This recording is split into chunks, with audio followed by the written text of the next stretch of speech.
Welcome back to Rockstars, I'm Erik Voss, and with Black Widow as the next MCU installment, one weird detail from the Black Widow footage has been haunting me with the notion that this film won't be nearly as straightforward as the Jason Bourne trailers have suggested. Specifically, there is this shot of Natasha Romanoff meeting with Yelena Belova, and in Natasha's hand is something red. Zoom in and enhance on that shit, and they appear to be some things red, and many have suggested that these look a lot like Pym Particles, which allow access to the quantum realm time vortexes and time travel by shrinking. Now, we have been told that Black Widow will be set in the years between Captain America Civil War and Avengers Infinity War, roughly 2016 to 2018, when Natasha was on the run following her treasonous decision to join Team Cap in their defiance of the US government and Secretary Ross. But the Black Widow footage has also leaked some tricky clues when it comes to the time period. Like the first trailer showed Ross, but William Hurt was clearly de-aged with that silver fox fur he's had since the Incredible Hulk, which was set in the mid to late 2000s, now rendered blonde. Hurt's hair color back in the 80s and early 90s. So when the hell is this movie really taking place? Could the answer to this question really involve more time travel? But after Endgame, do we really want more time travel? Well, what if I told you it could be done in a grounded, very emotional, thematic way? One that would actually make you love this movie and the MCU even more. And what if I told you that this theory could reveal to us the true identity of Taskmaster? Well, I got that theory, and it's about to get explained. Okay, let's rewind the clock to Avengers Endgame. Now, I'm sorry to revisit Endgame for the I love you 3000th time, but this theory just requires us to re-examine the movie's timeline, so bear with me. Okay, remember that each Avenger was given exactly 2 Pym Particles, one to jump back to their destination year in the past, and one more to return after they had acquired their target Infinity Stone. Stark and Cap failed to steal the Space Stone in their first go, so they had to use their second Pym Particles to jump even further back to a time and place that they could get more Pym Particles for their return trip, which brought them to Camp Lehigh in 1970. In that scene, Cap snatched 4 Pym Particle vials, but he leaves exactly 7 vials in Pym's case. Interestingly, that handful of red somethings that Natasha is holding in Black Widow looks to be about 6 or 7 of them. So when Natasha died on Vormir, that death was final. It was the blood price required for the Soul Stone. Unlike the other stones, the Soul Stone has some divine curse attached to it, perhaps from the Celestials themselves, so that the death that you have to pay for it is irreversible. So if Natasha were to somehow survive that fall or to cheat death, there's no way Clint could have brought the Soul Stone back to the present day for Banner and Stark to bring everyone back and kill Thanos. So she's dead. But right before she died, Natasha still possessed 1 unused Pym Particle during that fall. So let's just say that in those brief seconds as she fell, Natasha gets an idea. Now she has accepted her fate. She's ready to trade her soul for the Soul Stone, but she still has this unused Pym Particle in her pocket. And she thinks, oh, the things I still could do with. Smack, too late, she hits the ground. Blech. But let's say back during the fall, Natasha realizes that she has some unfinished business, and now she actually has a way to clear some of the red in her ledger. And she remembers her visit with Cap to Camp Lehigh and Captain America Winter Soldier. Remember that? And she remembers the classified SHIELD Hydra documents that she dumped on the web. And recalling Hank Pym's SHIELD lab at Lehigh in 1970, she activates her 1 remaining Pym Particle, zips through the quantum tunnel, and arrives at Hank Pym's lab moments after Cap left it. And she grabs the remaining 7 vials and jumps ahead in time, a woman on a mission. Look, there's a lot of details I want to talk about here, and if you watch a lot of New Rockstars videos, you know how many different fictional universes I gotta keep straight up here. A big help with keeping me alert and focused, especially after a long night of rewatches and binging, is Bang Energy, and thanks to them for sponsoring this video. Every can of Bang is 16 ounces. That's right, there's no wimpy 12-ounce cans here. It contains 300 milligrams of caffeine, sugar-free, 0 calories, yet it tastes great with over 20 different flavors to choose from. One of those great flavors is purple guava pear.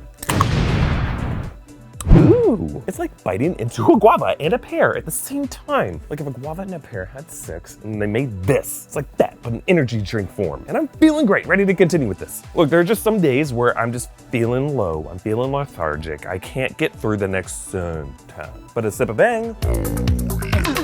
Tense. I finished a sentence. I'm here. I'm back. Check out Bang on Instagram. You can get 25% off your order at bang-energy.com when you use the code NewRockstars25. There you can get a variety 12-pack with a dozen of their flavors, Flavors like pina colada, cotton candy, birthday cake bash. So if you're like me and if your friends forget your birthday every year, Bang will make you feel loved. Thanks again to Bang Energy for sponsoring this video. Get 25% off at bang-energy.com using code NewRockstars25 and follow the inventor of Bang on Instagram at bangenergy.ceo. Okay, back to Black Widow's mission. Armed with a flight of Pym shots, how would Natasha Romanoff first use this red to clear her red? Well, the Black Widow Prelude comics have teased an old name that you might remember, Dreykov. Dreykov came up during Ross's search for Natasha as the name of the Russian general who oversaw the Black Widow Red Room program. And Dreykov was a lingering mystery from all the way back in the first Avengers when Loki used that name to taunt Natasha for her past sins. I got red in my ledger.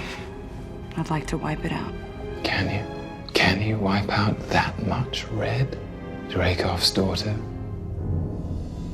Sao Paulo?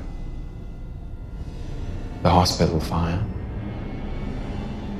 Barton told me everything. I've always wondered if Dreykov's daughter could be a rival trainee in the Red Room whom Natasha killed in order to prove the extremes she's willing to go, but a kill that she's always been haunted by. So perhaps that first Pym shot will be to save Dreykov's daughter and allow Dreykov's daughter to live in at least some other alternate timeline. Similarly, Sao Paulo and the hospital fire could be two other stops Natasha makes to right her past wrongs. And one of those stops could be sometime in the mid-90s when Ross would still be a blonde bombshell. And maybe Natasha's red clearing tour through time will end with one of her biggest regrets, the death of her longtime rival from the Red Room, Yelena Belova. One curious Easter egg we've spotted from the Black Widow footage is that Yelena can be seen wearing the same vest that Natasha shows up wearing in Infinity War. Perhaps in an old timeline, Natasha took that vest off her rival's corpse. But now, knowing that her fate will be sealed on Vormir, Natasha returns to that past history to instead save Yelena and allow her sister figure to live on in a new life. And that brings us to the mystery of Taskmaster in this plot. Taskmaster, in all the footage we've seen, has been completely masked. His identity has been concealed. He could just be revealed as Mr. Photographic Reflexes Tony Masters, as he is in the comics, or since Marvel has not announced any big name actor in the role, is probably going to be a twist reveal as someone else in the movie that we already know. My thinking is it's going to be one of the female characters. There is a line in the trailer. Who the hell is that guy? This guy. Yeah, that's a setup you could see a mile away. I am no man. I'm thinking Taskmaster is a woman with parallel Red Room training. Melina, Yelena, or as I am now, tinfoily submitting to you, Natasha Romanoff herself. That's right, I believe that the final smudge of red on Natasha's ledger was a past mission to rid the world of Red Room assassins, to clean house, and try to spare the world from further Soviet-era bloodshed. She would do this under a hooded disguise. And later on, Natasha realized that that liquidation actually liquidated some of the babies with the bathwater. One of those babies, Yelena Belova. So now, Natasha, having this opportunity to flash her own life before her eyes, uses Pym Particles to return to that past moment and confront her past deadly self. If proven, this reveal would have been right in front of our faces the whole time. In footage, Natasha battles Taskmaster on the bridge. Their combat moves mirrored exactly, because they're the same person. And if you look closely at Taskmaster's visor, the face that is reflected back is Natasha's own face. Widow versus widow. Yeah, I think we're gonna see Natasha complete this course correction, maybe with the help of old allies like the Red Guardian, to create a new branch reality